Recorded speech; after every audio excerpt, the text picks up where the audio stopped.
Thank you, Mr. Chairman. I thank the witnesses for being here. Mr. Mills, good to see you this morning. What are your estimates for power generation demands over the next decade? Any idea of what those demands will be? The total generation demand increases from growth? Right. Is that well, there are probably... Well, let me restate it. Yes, sir. We're in an arms race with China for artificial intelligence and quantum computing. Yeah. What amount of power generation, in addition to what we have now, will we need? Well, the FERC is reporting an increase between 60 and 130 gigawatts more demand by 2030 than they thought was going to happen. That's in 5 years. And yeah, but they thought 2 years ago. And that's not just from data centers, it's also from bringing manufacturing back and electrification of other parts of the industry. What do you consider a greater threat to our future national security, losing the AI arms race to China or climate change? Well, I, as you probably know, I'm on the record of putting the economy and strategic concerns as number one, because not only from my perspective, but as we see from public opinion polls, that most people would put the economy and national security first. If we lose the arms race in artificial intelligence, quantum computing to China, they will be the superpower, not a superpower. One of the things that I think we need to be taking a look at, in addition to the power generation, is our dependence on China for critical minerals and rare earth elements.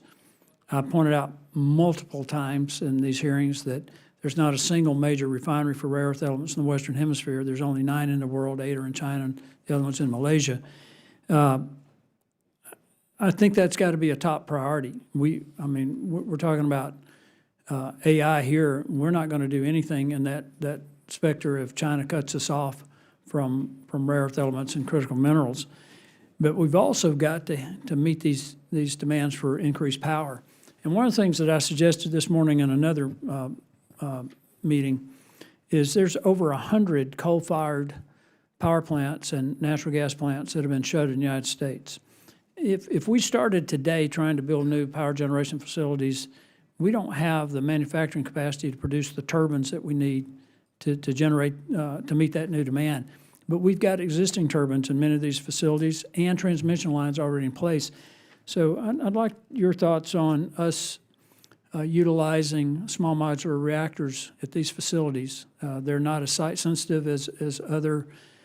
For instance, you could get 600 megawatts from 2 small modular reactors at an existing facility where it would take 77,000 acres to get it from a turbine farm. And that turbine farm, basically, turbines would have to be replaced in 25 to 30 years. You'd get 40 to 60 years generation from an SMR. What do you think about that? Well, Congressman, I'm delighted that the tech community in the United States and Congress are enthusiastic about nuclear power again. But the reality is that you can't buy a small modular reactor. They don't exist yet. We have to build them at scale, and that'll take years.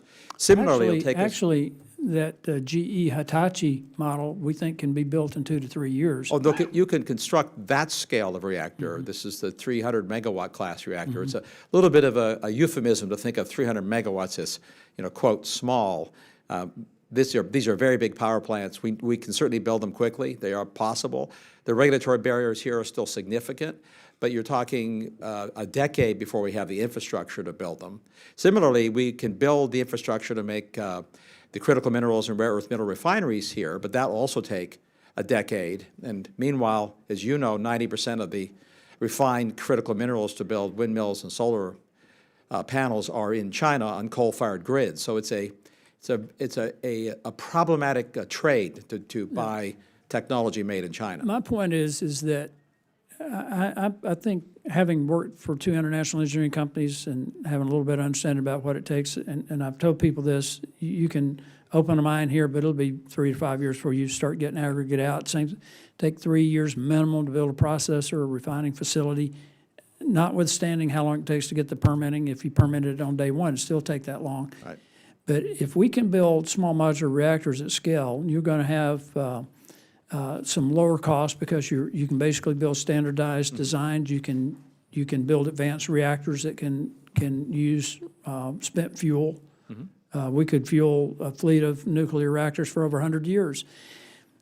If you, though, use them at these shuttered hydrocarbon plants, natural gas and coal, wouldn't it be interesting that China's building coal-fired plants to power their AI expansion, that we could then use nuclear on shuttered hydrocarbon plants with no emissions to power ours? And I honestly believe that this is something that ought to be a top priority for this administration, a top priority for this Congress, to get these SMRs in place and get them in these places where we already have the turbines and already have the transmission lines. Count my vote enthusiastically on that strategy, Congressman. Thank you, Mr. Mills. I thank the chairman. I yield back. Thank you. I now recognize Mr. Subramanian from Virginia for 5 minutes of questions.